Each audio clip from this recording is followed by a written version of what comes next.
네, 여러분들 안녕하십니까? 저는 이제 한국공인사협회 경정희 교수입니다.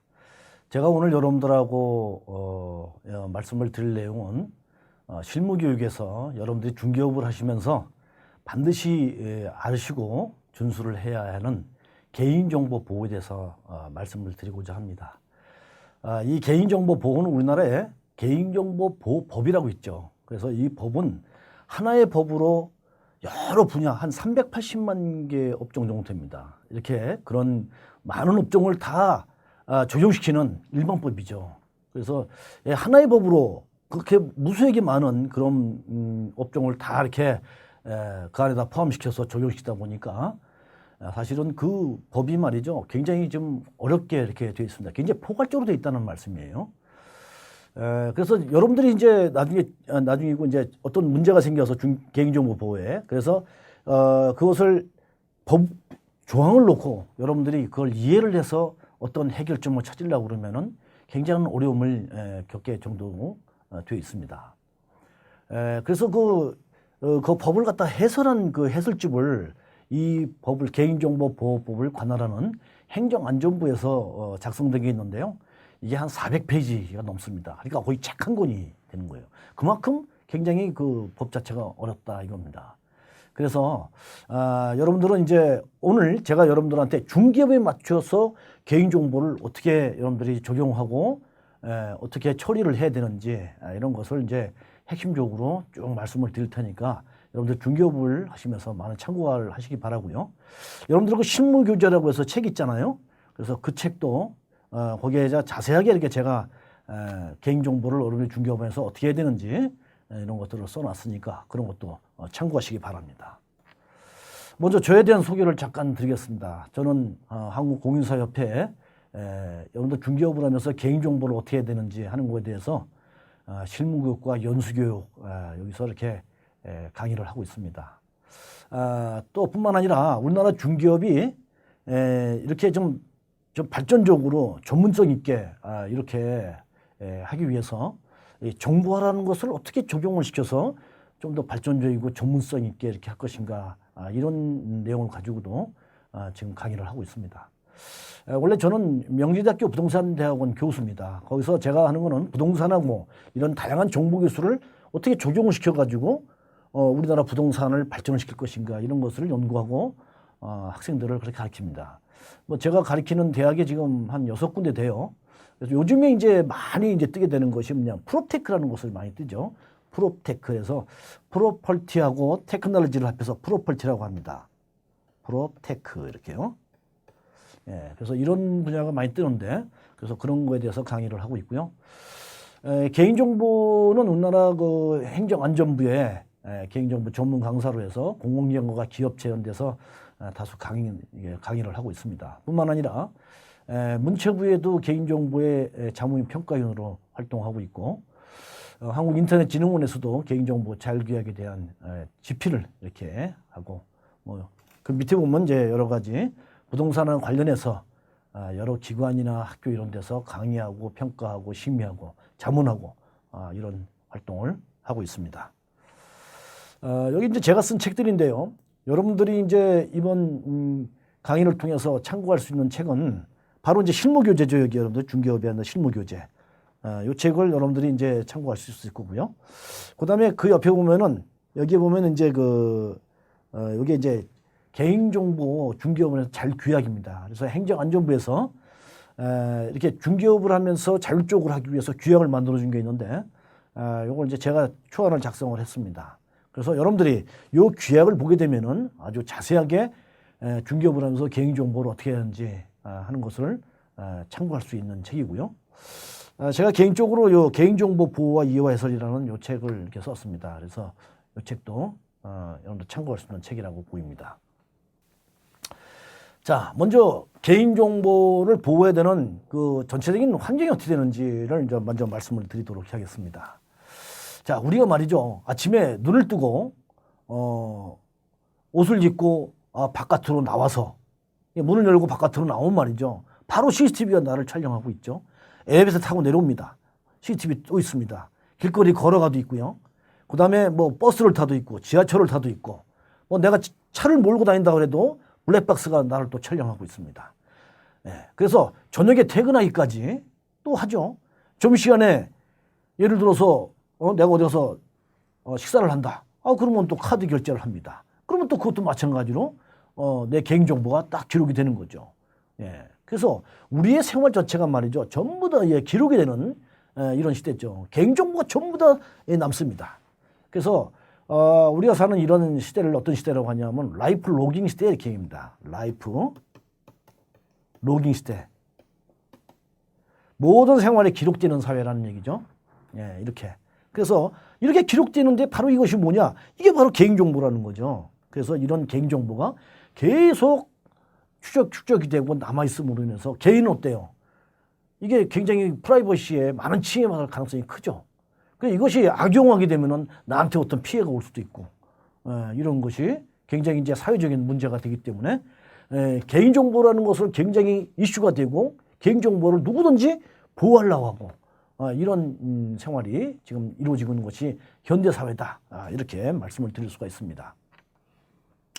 자, 그래서 이렇게 이제 개인정보가 금방 말씀드렸듯이 굉장히 많은 정보가 만들어지는데, 이게 한번 침해가 되면요, 그러면 뭐 엄청난 양이 한꺼번에 그냥 확 이렇게 유출이 되고 이렇게 됩니다. 예를 들어서 전에는 어떤 종이에 써 있는 개인정보는 그거 한 장이 없어지면 그거 한 장만 없어지는 걸로 끝났잖아요. 거기에 뭐 개인정보가 써 있으면 얼마나 많은 명이 써 있겠습니까?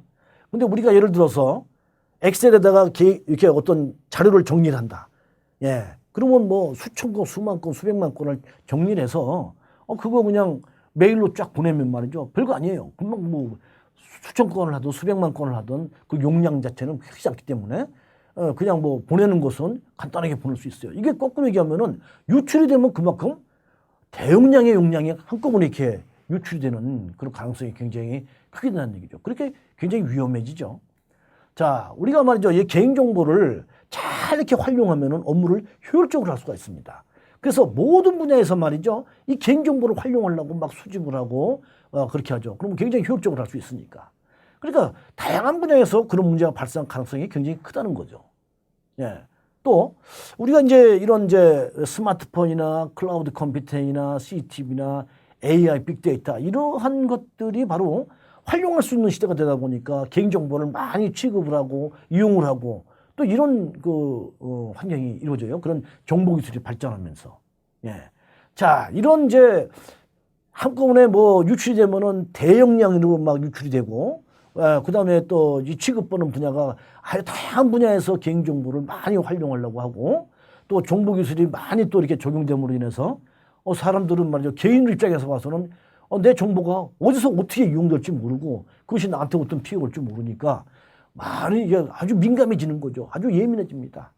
그래서 이 개인정보를 어떻게 관리를 잘 해야 될 텐데 하는 조바심이 나기도 하고 국가 입장에서 보면 국민들이 안정한 그런 생활을 해야 되는데 이런 것들이 이런 환경으로 인해서 그렇지 않을 가능성도 있고 뭐 이런 것들이 문제가 되다 보니까 정보 주체의 권리 보장을 강화하는 쪽으로 하는 거죠. 그래서 이 권리 보장 이런 거 있잖아 말씀드리겠습니다만 뭐 내 정보가 어디에 얼마나 있는지를 보자고 요구하면 보여줘야 되고 수정해달라면 수정해야 되고 삭제해달라면 삭제해줘야 되고 이런 것이 이제 권리가 강화돼서 스스로 자기 정보를 보호를 이렇게 할 수 있도록 하고요. 또 어디 가면은 그걸 잘못 관리하고 잘못 취급하면 나한테 피해가 올 것 같으니까 굉장히 예민하게 막 대응을 하고 따지고 고발하고 막 고소를 하고 이런 일들이 벌어지는 그런 환경이 지금 되어 있다는 겁니다. 여러분들이 중개업할 때 똑같죠. 그래서 중개업할 때도 이런 환경 속에서 여러분들이 중개업을 하시는 건데 고객들이 이제 갈수록 여러분들한테 어떤 개인정보를 잘못 다루면은 그런 것을 가지고 막 문제를 삼기도 하고 막 여러분들한테 따지기도 하고 이렇게 되니까 이런 것들을 잘 알아야 된다는 겁니다. 개인정보를 어떻게 해야 될지요. 자, 얼마 전에 YTN에서 말이죠. 이런 뉴스가 나온 적이 있습니다. 예, 어떠냐면은 부동산 개인정보를 이렇게 중개업을 하면서 암암리에 수천만 원에 막 거래한다. 이렇게 나온 적이 있어요. 그래서 중개사님들한테 이렇게 제가 물어보죠. 정말 개인정보를 이렇게 막 수천만 원에 막 거래하십니까? 그러면은 그런 적이 없습니다. 이렇게 얘기합니다. 어느 누구도 개인정보 수천만 원에 거래한 적은 없다고 합니다. 그러나 이게 말이죠. 개인정보보호법에 보면 개인정보 이전하는데 그 법을 준수하지 않고 그렇게 양도양수를 하면서 이런 개인정보 차원에서 충분히 그렇게 말이 될 수 있는 그것들이 우리 부동산에서 중개업에서 이루어지고 있다는 겁니다. 예, 그래서 이런 것들이 뉴스에 나올 정도로 지금 이슈가 되고 있다는 거. 그래서 아주 유념하고 조심하셔야 할 겁니다. 그래서 그런 내용에 대해서는 좀 더 구체적으로 말씀을 드리겠습니다. 자, 개인정보가 말이죠. 여러분들 다 아시죠? 2014년 말에 롯데카드, 국민카드, 그다음에 농협카드, 요 카드 3사에서 개인정보를 갖다가 대량으로 유출됐다고 합니다. 그래서 무려 1억 400만 건이 유출됐대요. 그러니까 이 카드를 발급받은 사람들은 어때요? 그 정보가 다 유출됐다고 봐야죠. 내 정보가. 저도 이 카드 발급받았어요. 그러니까 제 정보도 유출됐다고 봐야 되는 거죠. 그러니까 이때 2014년 말에 이런 것이 이제 막 뉴스에 나오고 이렇게 하면서 어서 전화만 모르는 전화번호 기억이만 해도 막 뜨끔뜨끔하죠. 예, 이거 혹시 유출된 그런 거 가지고 나한테 보이스피칭을 하는 건 아닌가 이런 생각도 들고 그래서 모든 국민들이 굉장히 불안해하는 이런 대형 정보의 대형 개인정보가 유출되는 이런 일이 벌어진 사건이 있습니다. 또 말이죠. 홈플러스라는 이 판매를 하는 이 기업은 말이죠. 사람들한테 이렇게 경품을 걸고요. 그리고 추첨을 해가지고 그 경품을 주겠다 이렇게 해서 응모를 하게 했죠. 그래서 응모를 이제 많은 사람들이 응모를 하니까 이거를 보험사에다가 이 개인정보를 쫙 정리해가지고 팔았습니다.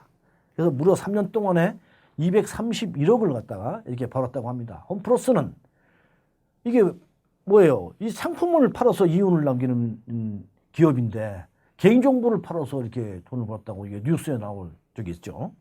예, 참으로 참 어이가 없습니다. 그렇죠?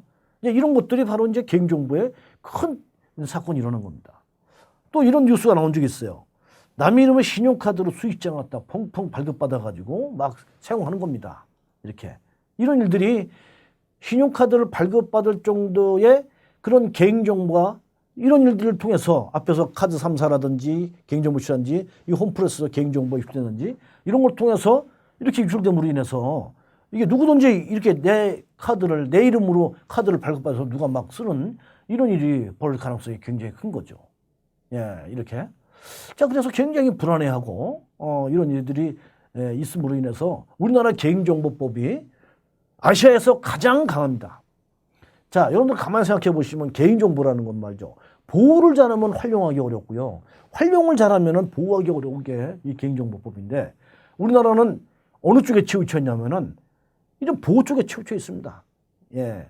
다시 말씀드리면은 보호 쪽에 완전히 많이 치우쳐 있기 때문에 기업이나 이런 여러분들 중개업을 하실 때 개인정보를 활용하기가 굉장히 어렵고 까다롭다는 것을 의미한다 이거죠. 그래서 여러분들이 이제 활용을 할 때 잘 하셔야지 취급하고 이렇게 하는 걸 처리하는 걸 잘 하셔야지 그렇지 하게 되면 이제 문제가 될 가능성이 굉장히 크다. 이렇게 말씀을 드리고 싶습니다. 자, 이러한 사건들이 일어나면서 이 법이 더욱더 강화된 것 중에 이제 어떤 것이냐면요. 예, 손해배상제도, 징벌적 손해배상제도, 그다음에 법정 손해배상제도 이런 이제 제도가 이렇게 나오게 되었습니다. 이렇게. 자, 이 내용은 뭐냐면요. 자, 예를 들어서 카드사에 개인정보 유출됐어요. 근데 저는 국민카드로 발급을 받았어요. 그럼 제 정보 유출됐겠죠. 그렇게 충분히 생각할 수 있지 않습니까? 자, 그러면은 제가 좀 불안해잖아요. 어디 전화만 해도 뜨끔뜨끔하고 이렇습니다. 그러니 어때요? 전 정신적으로 많은 피해를 보고 있어요. 그래서 카드사에다가 나 정신적으로 이렇게 불안해하고 하는 거 피해보고 있으니까 그거 배상해라. 이렇게 카드사에다가 제가 요청을 하면 카드사에서는 어떻게 할까요? 당신 정보가 유출됐다는 그 증거가 있냐? 확실하게 확인하고 지금 하는 얘기냐? 이렇게 얘기할 거예요. 그러면 확실한 걸 나한테 얘기해라. 그럼 내가 배상하마. 그럼 내가 어떻게 확인합니까? 저는 그냥 추정했을 뿐이죠. 유출됐다고 그러니까 내 정보가 유출되겠거니 됐을 거다라는 추정만 가는 거지. 정확한 거는 그 카드사에서나 확인할 수 있지. 제가 어떻게 확인합니까? 예. 그러니까 입증하기가 굉장히 어려워요. 피해를 보고 있겠는데. 그러니까 배상을 받기가 쉽지 않다는 거죠. 자, 이게 이렇게 어렵기 때문에 실제로 이제 배상을 받는 경우가 그렇게 많지도 않고요. 배상을 받았다 할지라도 말이죠. 그 금액이 아주 작아요. 10만 원, 20만 원 배상받습니다. 그러니 그 변호사한테 변호사 선임하고 뭐 그 많은 시간을 투자해가지고 그 우여곡절 끝에 정말 가능성도 별로 없는 그런 승소를 해봐야 남는 거는 별거 없다는 거죠. 그래서 그거를 거꾸로 하는 것이 바로 이런 손해배상주다라는 거죠. 이렇게. 그래서 이걸 이제 입증을 누가 해야 되냐? 거꾸로 하는 겁니다. 제가 손해봤으니까 배상해라. 이렇게 얘기하면은 그 카드사에서 당신 정보는 유출되지 않았다고 저한테 그걸 입증을 해줘야 되지. 입증하지 못하면 배상을 해라 이거죠. 또 배상하는 금액이 말이죠. 이렇게 실제 피해액의 3배 이상 한다든지 300만 원 이하든지 이렇게 해서 충분히 실질적으로 배상이 될 수 있도록 이렇게 법이 강화되었다. 이렇게 말씀을 드릴 수가 있어요. 자, 이런 개인정보가 말이죠. 그럼에도 불구하고 많이 유출돼요. 이렇게 관공서나 공공재 이런 데서 이렇게 많이 유출되고 하는 일들이 일어나는 걸 보면은 법에 어떤 그 문제가 있어서라기보다는 사실은 의식의 문제다 이거죠. 우리나라 중기업 같은 경우에 실제로 제가 강의를 해보면 많이들 얘기합니다. 그래서 뭐 사고 난 경우가 있고 처벌받는 경우가 있습니까? 이렇게 얘기해요. 이게 뭐예요? 처벌받지도 않고 하는데 뭐 그렇게 까다롭게 얘기하느냐? 이렇게 말을 합니다. 자, 그럼 이런 의식 속에서 그런 문제가 누적됐으면 언젠간 터지게 돼 있는 거죠. 그래서 중요한 건 뭐냐면 의식의 문제다. 그래서 여러분들이 내가 좀 잘 준수하고 잘 지켜야겠구나 하는 생각을 갖는 게 대단히 중요하다. 이렇게 말씀을 드릴 수가 싶습니다. 자, 이렇게 과징금이라든지 과태료 같은 것도 굉장히 더욱더 증가하는 이유는 왜 그러냐면은 전에는 어떤 문제가 생겼을 때 그것을 좋게 해결했는데 지금은 어떻게 해요? 이런 것들을 강하게 처벌합니다. 행정안전부에서 말이죠. 어떤 중요한 그러한 그 문제가 생겼을 때는 이건 전부 다 공개합니다. 언론에 공개하고 어느 기업이 어느 기관이 이런 문제가 생겨가지고 됐다 하고 언론에 막 공개를 하고 이렇게 돼서 공개된 그런 대상되는 기업들이나 기관 같은 거 어떻게 했어요? 대학이나 이런 데는 굉장히 이미지 실추가 되겠죠. 이런 것들이 막 강화되는 이런 추세가 있어요. 왜냐하면은 개인정보 갈수록 중요하기 때문이죠. 실제로 이제 침해가 되는 그런 경우를 보면요. 아주 그 단순한 것들입니다. 우리가 상적으로 보고 충분히 뭐 복잡하게 어려운 것들이 아니고요. 쉬운 것들이에요. 개인정보 동의 없이 개인정보를 수집한다든지 과도하게 수집한다. 목적에 이용을 한다. 제3자 이용을 잘못한다. 관리를 잘못한다. 주민등록번호 이런 것들을 갖다 잘못 처리한다. 이런 것들. 누차에 걸쳐서 강조하고 그래서 우리가 언론을 통해서 우리가 또 어떤 교육을 통해서 아주 기본적으로 알고 있는 그런 것들이 이렇게 침해하는 것들이 해가 지나면 지날수록 이렇게 많이 줄지 않고 어떤 경우는 더 많이 증가하는 그런 경우도 생기고요. 이렇게 된다 하는 거죠. 자, 지금까지 이제 말씀드린 내용을 간단하게 말씀드리면은 자, 개인정보라는 것은 이렇게 시대가 변하고 다양한 정보기술이 발전하고 또 많은 정보가 한꺼번에 유출되면 말이야 대량으로 유출되고 또 많은 분야에서 이런 것들을 활용하려고 하니까 이런 것들을 잘 수집하려고 하고 그럼에 따라서 개인은 말이죠. 굉장히 어때요? 이게 위험해지는 상황에 놓일 가능성이 크죠. 그런 것들을 활용하면서 많이 노출될 가능성이 있으니까요. 이렇게 됩니다. 그래서 이런 정보가 우리가 일상생활을 하면서도 계속 기록이 남고 누적이 되고 이런 것들을 하기 때문에 개인은 굉장히 불안할 수밖에 없는 입장에 있고 프라이버시를 침해받는 환경이 되고 이름에 따라서 시간이 지나면 지날수록 더욱더 이런 것들이 이제 강화되고 이런 상황에 놓이게 됐다. 특히 이제 카드 3사라든지 그래서 아니면 홈플러스 이런 데서 개인정보가 이렇게 유출되고 이름에 따라서 우리나라는 그 어느 나라보다도 개인정보가 이렇게 보호가 강화되는 이런 쪽에 있는 것이 되었고 자 이렇게 보호 쪽이 강화됨에 따라서 실제로 우리 중개업을 하면서는 굉장히 개인정보를 처리하기가 어려워졌다.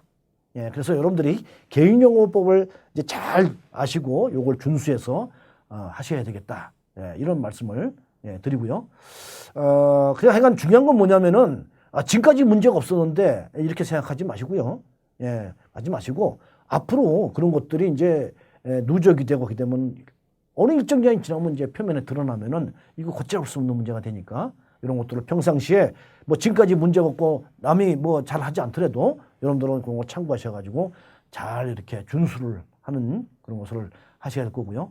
그래서 다음 시간에는 이제 뭘 하냐면요. 실제로 이제 개인정보를 여러분 중개업하면서 어떻게 수집하고 그다음에 이용하고 그다음에 이전하고 관리해야 되는지 이런 것에 대해서 좀 더 구체적으로 이렇게 말씀을 드리겠습니다.